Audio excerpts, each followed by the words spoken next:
আসসালামু আলাইকুম প্রিয় দর্শক, সবাইকে আমার ইউটিউব চ্যানেল থেকে অভিনন্দন এবং ফেসবুক পেজ থেকে অভিনন্দন। তো যারা ফেসবুক পেজ থেকে দেখছেন অবশ্যই ফলো করবেন, আর যারা ইউটিউব চ্যানেল দেখছেন অবশ্যই সাবস্ক্রাইব করে ভিডিওটা দেখবেন। তো অবশ্যই থাম্বনেল দেখেও তো বুঝতে পারছেন আজকে কি নিয়ে কথা হবে। তো আজকে কথা হবে টিকটকের মধ্যে কিভাবে ফিনিট করবেন, অর্থাৎ একটা ভিডিও একটা ভিউ বেশি আসছে সেই জিনিসটা, অর্থাৎ যেটার মধ্যে ভিউ বেশি আসছে ওই ভিডিওটা সামনে কিভাবে রাখবেন এই নিয়ে আজকে কথা হবে। তো আমি সরাসরি অ্যাকাউন্টের মধ্যে যাচ্ছি, অর্থাৎ টিকটকের মধ্যে যাচ্ছি। তো আপনার টিকটক অ্যাকাউন্টের মধ্যে ঢুকবেন। তো ঢোকার পর এখানে প্রোফাইল লেখা আছে, তো প্রোফাইলে ক্লিক করবেন।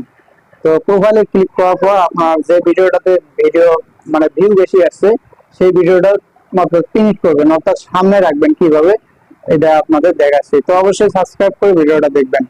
তো আমি এখানে একটা তেলাপোকার ভিডিও আছে, তো দেখেন 2740 ভিউ হচ্ছে তেলাপোকার। তো এই ভিডিওটা আমি ফিনিশ করব। তো এটা সামনে রাখবো আর কি। তো এখানে থ্রি ডট অপশন আছে, তো অপশনের পর এই যে এখানে পিন লেখা আছে, তো পিনে ক্লিক করবো। তো পিনে ক্লিক করার পর কিন্তু কাজ ক্লিয়ার। তো এটা অলরেডি আমার কিন্তু সামনে গেছে। তো দেখেন এই যে ফিনিশ 2740 ভিউ হয়েছে।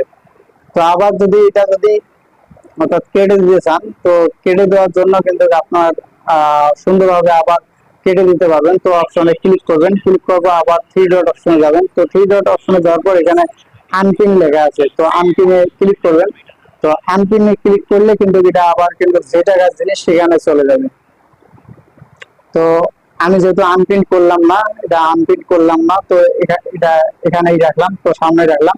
তো ভিডিওটা এই পর্যন্ত। যদি আপনাদের ভালো লাগে অবশ্যই সাপোর্ট করবেন, সাপোর্ট করে পাশে থাকবেন, আর অবশ্যই এই রিকোয়েস্টটা ফলো করবেন, ইউটিউব চ্যানেলটা সাবস্ক্রাইব করবেন। তো সবাইকে ধন্যবাদ, ভালো থাকবেন।